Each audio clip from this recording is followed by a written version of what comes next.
हरे कृष्णा। आज अब लोगों को बताने के लिए चाह रहा हूँ, अवैष्णव मुख से हरि कथा विषैली होता है। ये बात पद्म पुराण में कहा गया। सनातन गोस्वामी कोट किए हरि भक्ति विलास में। अवैष्णव मुखोद्गिन्ना पुत हरि कथा अमृतम श्रवणम नैव कर्तव्यम सर्पोच्चिष्ट जथापय। इसीलिए वैष्णव मुख से कथा सुनने के लिए बार बार कहा गया शास्त्र में, कारण वैष्णव ही सत्य शिक्षा दे सकता है। शास्त्र को अपने गुरु के आदेश को पालन करते हुए वो शिक्षा दूसरा को दिला सकता है।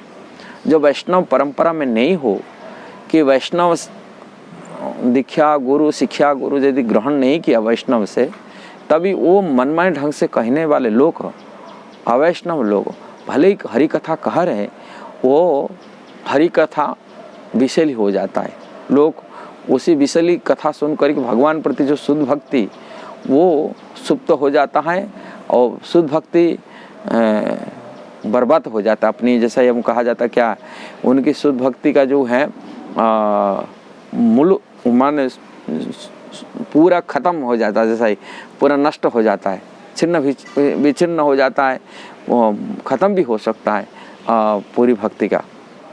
इसीलिए अवैष्णव मुख कथा इतना विषैली इतना घातक बनता है, वो भक्ति नहीं कर पाता है, वैष्णव गुरु को पास जा नहीं पाता। जिनके पास श्रद्धा है वो श्रद्धा थोड़ा वो श्रद्धा भी खत्म हो जाता है भगवान के प्रति। इसीलिए अवैष्णव मुख से नहीं सुनना चाहिए। जो भी आज ही लॉकडाउन के पीरियड में ये विशेष करी मीडिया में न्यूज में विशेष चर्चा चल रहा है मुरारी बापू की कथा। लोगों को तरह तरह लोगों को कोई जूता मारने के लिए बोल रहा है, कोई केस भी लगाया है, कई लोग उल्टा सीधा उनके नाम से बहुत लोग बोल रहे हैं। क्यों बोल रहे हैं? इसका कारण क्या? वो तो भगवान की कथा राम जी की कथा करते थे, राम जी की कथा करके लोगों को रुला देते थे। आज ही क्यों उनको ऊपर इतना गाली मार रहे हैं? कारण क्या? इसका कारण यही है, कारण उन्होंने कोई वैष्णव परंपरा से शिक्षा दीक्षा नहीं लिए। जो कथा किए अपनी भगवान की कृपा हुई है, जिसमें उन्होंने स्वीकार करते हैं हनुमान जी की कृपा से हैं जो भी है, किंतु जब तक एक प्रेजेंट वैष्णव गुरु स्वीकार नहीं किया, तब तक ऐसे ही कथा कहने के अपनी बुद्धि से जब कथा लोगों को बचना चाहता है, कथावाचक बनते हैं। ऐसा कथा कहने से क्या होता है, वो कैसा बोलने का शैली खत्म हो जाता है, भगवान से एकनिष्ठ भक्ति नहीं पैदा होता है। इसीलिए उन्होंने अलग संप्रदाय से मुसलमान की उपासना के बारे में भी समर्थन कर देते हैं।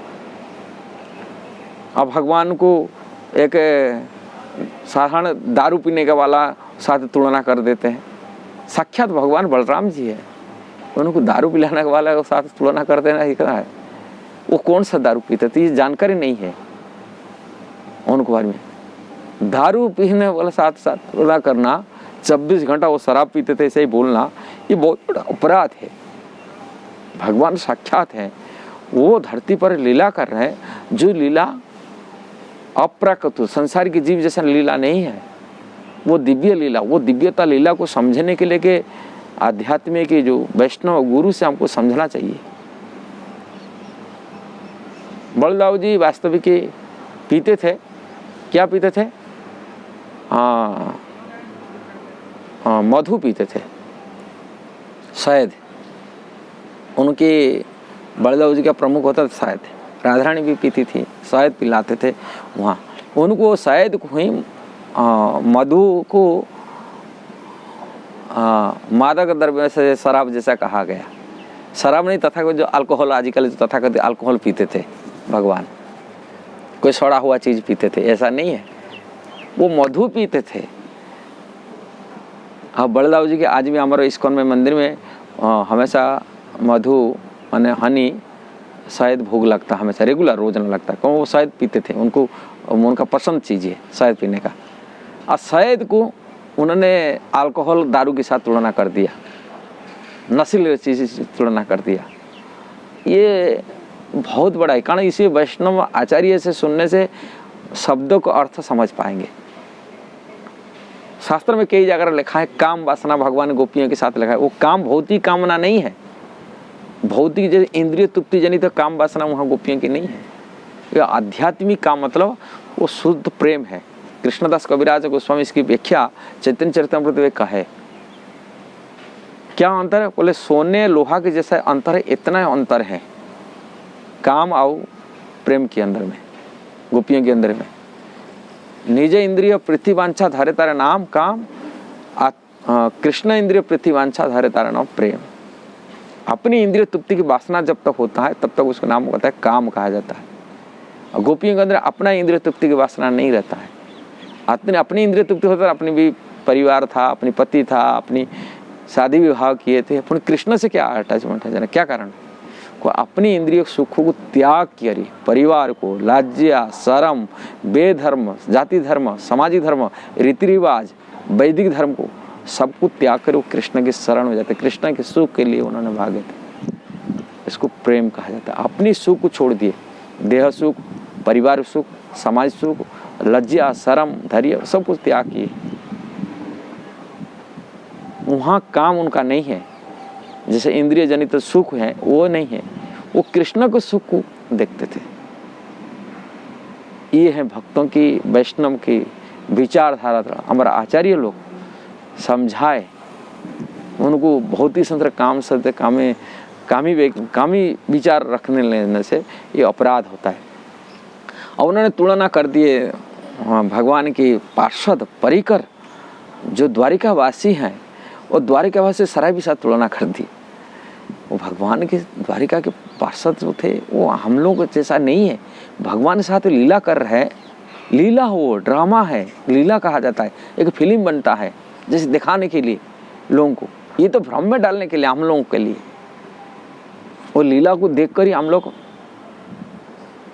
साधारण जनता की जैसा ही विचार कर लेना ये अपराध है। लीला को सत्यता यही है, लोगों को भ्रम है। और भगवान लीला धरती पर धर्म संस्थापना करता है, आए हैं, उनके हाथ में पूरी पावर है, शक्ति होती है, ऐसा नहीं। वो चाहेंगे, इच्छा करने से धर्म स्थापना हो जाएगा। उनकी एक एक भक्तों के मध्य में इतना शक्ति होता है, वो संसार को उद्धार कर सकते हैं। भगवान की तो दूर बात है, भगवान की भक्तों की इतना अधिकार हो, इतना शक्ति होता है, संसार को मध्य में धर्म को स्थापना कर देंगे, धर्म के पर ये कर सकते हैं। उनकी इतना कमजोरी नहीं है, समझना चाहिए। भगवान विवश नहीं होते, उनकी लीला वो देखा तो विवशता, देखा मेरे पास बस नहीं होता है, वो विवशन व्यक्ति नहीं है। इसलिए जो सिद्धांत को जो उत्पटांग बोलेंगे ना, वो विषली कर देता है भगवान की चरित्र को, लीला को। इसीलिए शास्त्र कहता है अवैष्णव मुखद गिन्ना पुत्र हरि कथामृतम, अमृत तुल्य हरि कथा अवैष्णव मुख से नहीं सुनना चाहिए। सुनना तो कहाँ सुनना चाहिए? वैष्णव मुख से सुनना चाहिए। भले वेद शास्त्र में कितना निपुण कोई ब्राह्मण क्यों न हो, किंतु यदि वैष्णव नहीं है उसको त्याग कर देने के लिए कहा गया। पद्मपुराण ने ये बात भी बता दिया, सत्र करा गया, बार बार शास्त्र में यही सिद्धांत दिया गया।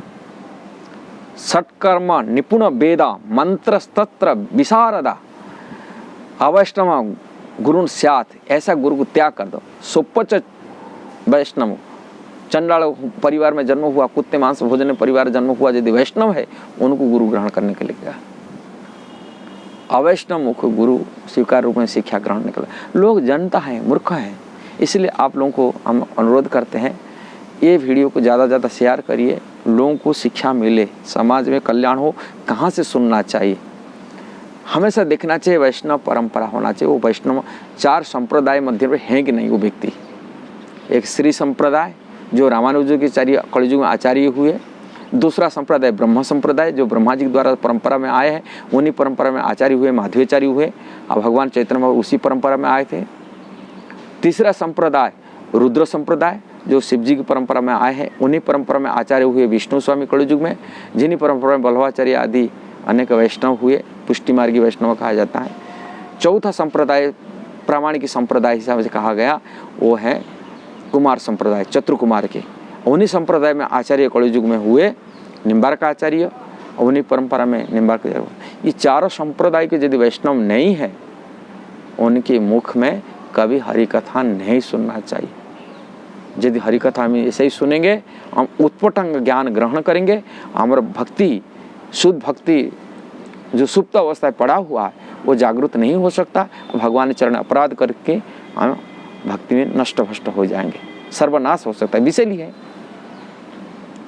श्रुति स्मृति पुराण आदि पंचरात्रि विधि एकांतिक हरिभक्ति उत्पात कल्पते, ये पद्म पुराण ये बात भी लिखा गया। श्रुति वेद पुराण उपनिषद और पंचरात्रि नारदीय पंचरात्र का जो विधि विधान लिखा गया है वो विधि विधान को छोड़ करके एकांतिक रूप में हरिभक्ति जो दिखावा करना समाज के लिए केवल उत्पात मचाता है संसार में।